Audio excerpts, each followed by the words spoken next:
Yan, itataktak ko na siya. Wow! Perfect!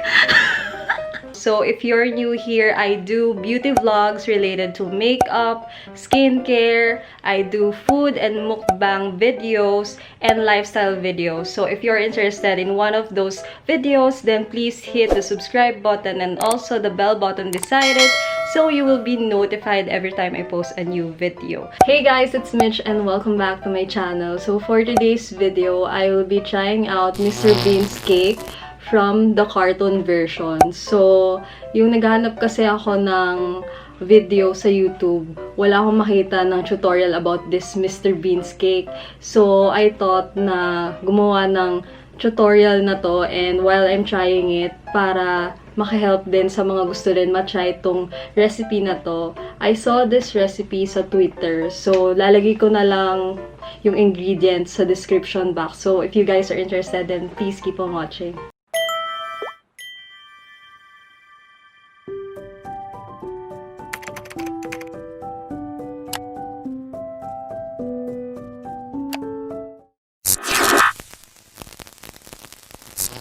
So, yung first step is, kailangan ko lagyan ng butter yung whole pan. So, meron akong butter here. Ayan. Wala namang sinabi doon kung gaano kadami. Basta, ang goal is ma-fill in tong buong to.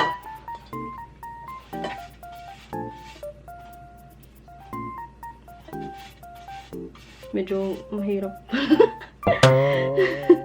Umuuga-uga. Kasi isi-stick ko dito yung cocoa powder. So, kailangan siya lagyan ng butter. Para mag-stay lahat ng cocoa powder dito.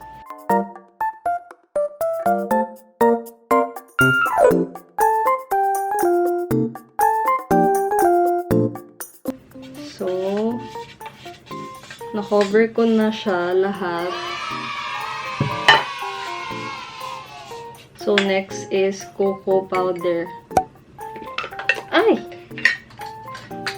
So, wala din siyang sinabi kung ilan. Basta, isa-spread mo lang siya. So, yan. Tignan natin kung makakover niya na lahat.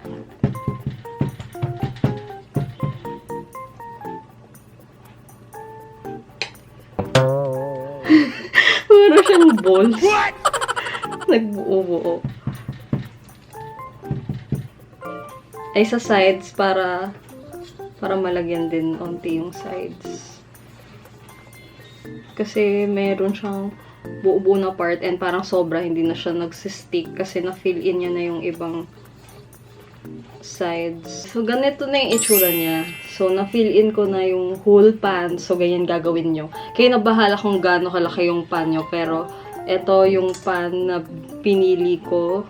Kasi dalawa na cake yung na magkapatong yung gagawin. So, I think mas okay if medium lang yung size ng cake.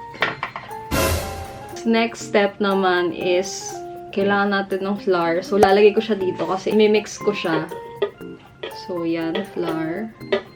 So, ayun, nalagay ko na yung flour ko dito. Tapos, meron ako ditong baking powder, baking soda, and cocoa powder.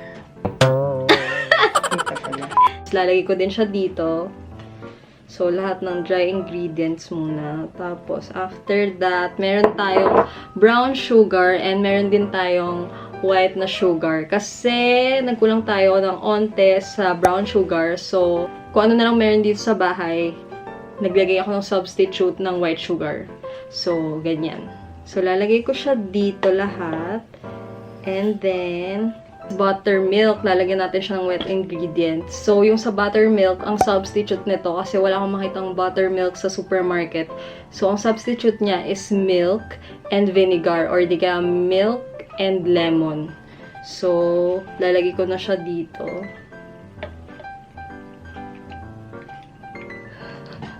And then, oil naman, vegetable oil.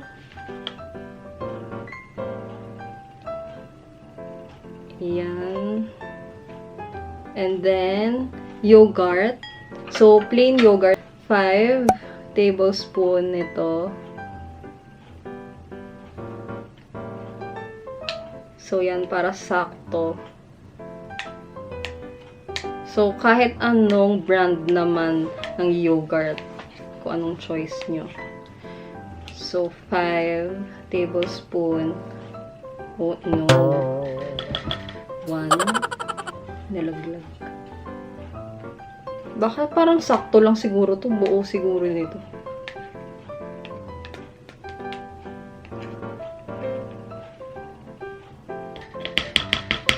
Two, 3,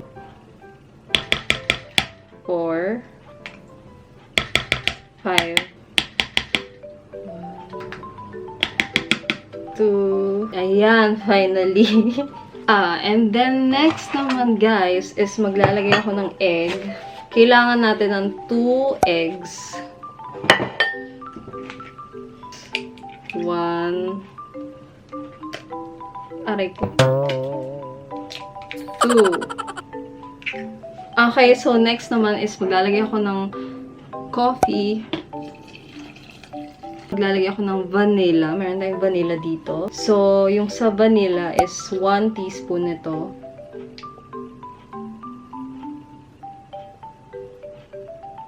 Yan, 1 teaspoon lang. So, guys, imimix na natin siya.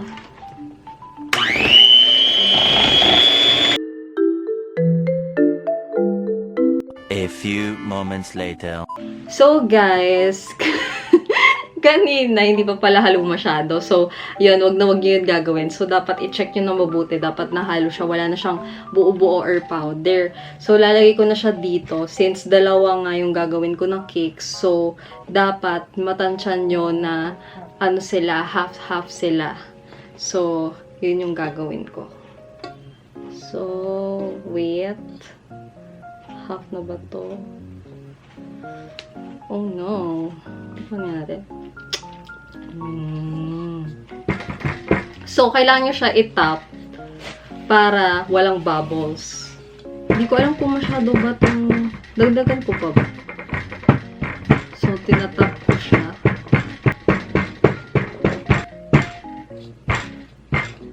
After mo matap, nawawala yung mga bubbles.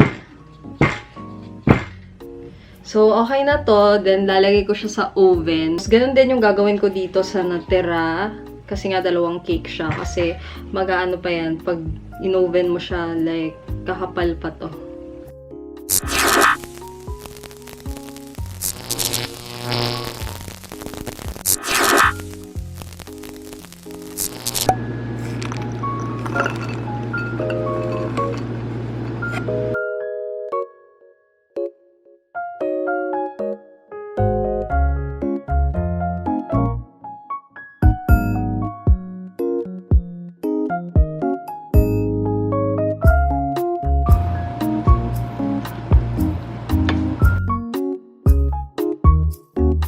A few moments later.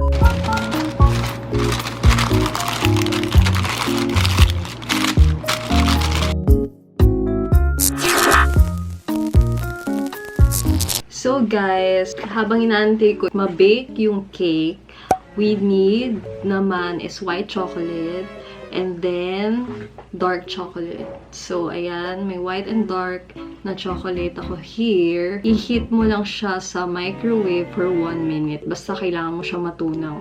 So yun yung gagawin ko. Then isa-set aside mo siya. Antayin mo ma-bake yung dalawang cake mo. Kasi para siyang icing. Basta yung kagaya kay Mr. Bean, ganun yung goal natin na itsura. So, I'll be right back. A few moments later. So, guys, finally, na-bake na yung first cake natin. So, ngayon, lalagay ko na siya dito. So, itatakta ko na siya. So, pinakpol ko muna to for a few minutes. And hindi ko sinunod na 30 minutes to 35 minutes siya. So, naluto siya for 19 minutes kasi mas manipis yung sa akin kesa sa kanya. So, ayan. So, perfect. Hindi siya sunog. So, let's see. Kailangan ko siya itaktak dito. So, ano ko lang yung sides niya. Hindi na siya ganun kainat yung side niya. Kaya kaya ko na kahit walang pot holder. Yan, itatakta ko na siya. Wow! Perfect! So, perfect! So, Ayan. Yan, umusok pa siya. So, isa-set aside ko kasi ilalagay naman natin yung another half. Okay, so before that, uulitin natin yung process. Lalagyan ko ulit siya ng butter and cocoa powder. So, ganun lang din. Kung ano yung ginawa ko kanina, ganun lang din. A few moments later. So, guys, next is, so, eto na. So, lalagyan ko siya. Ano yun? Boom.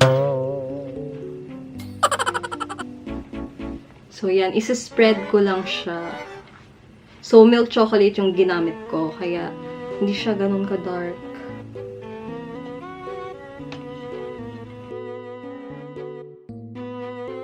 So, next naman guys is etong second cake naman. Ita-transfer ko na sa dito muna. Tapos lalagay ko siya sa top ng first cake natin. Malapit na tayo matapos. So, hindi na siya ganun kainit kasi pina-cool down ko siya. So, ganun ulit gagawin ko. Yung side. Game na ba? Wow! Perfect! Ang perfect nila. Okay, so isa-spread ko lang to. Oh my gosh.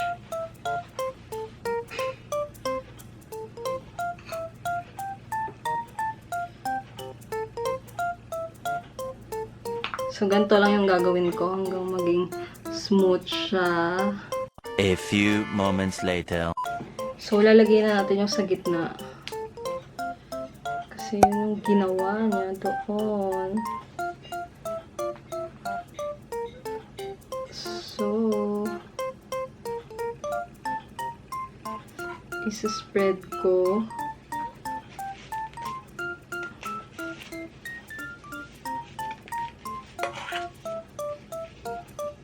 Spread ko yung sa side niya.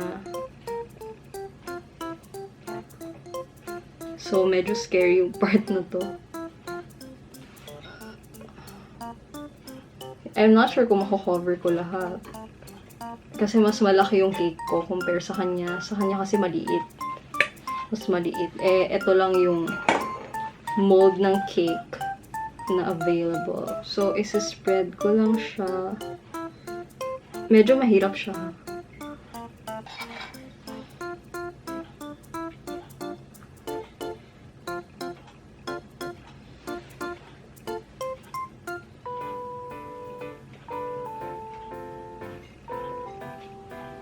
So guys, ganyan na yung itsura niya. Hindi niya kamukha yung sa Mr. Bean. So medyo nag-fail tayo doon. Kanina kala ko like mape-perfect siya. Kaso nagkulang tayo doon sa pang-toppings niya. So siguro 7 out of 10. Pero yung lasa hindi ko pa sure. 8 na lang to. 8 yung itsura niya. Sa taste, let's see. Papataste ko kay mommy. So ika-cut natin siya.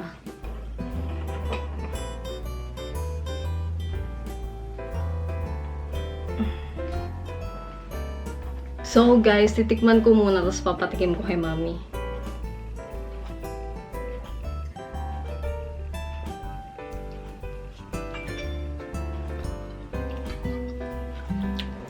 Parang kalasa niya yung cake na ginagawa namin. Si mommy, binigay ko kay mommy. Parang okay naman siya. Oh. Ano? Okay. Okay, so, masarap naman siya, and okay naman siya. Kalasa niya yung cake na ginagawa natin, mami, no? Magkalasa sila, although mas matrabaho lang tong gawin. Yes, guys, nag-change ako ng outfit. Ang effort, A for effort. I think sa taste niya, okay naman yung taste niya, masarap naman yung taste niya. So, I'll give it 10 out of 10 sa taste. Pagdating sa itsura niya, sabihin natin 8.5.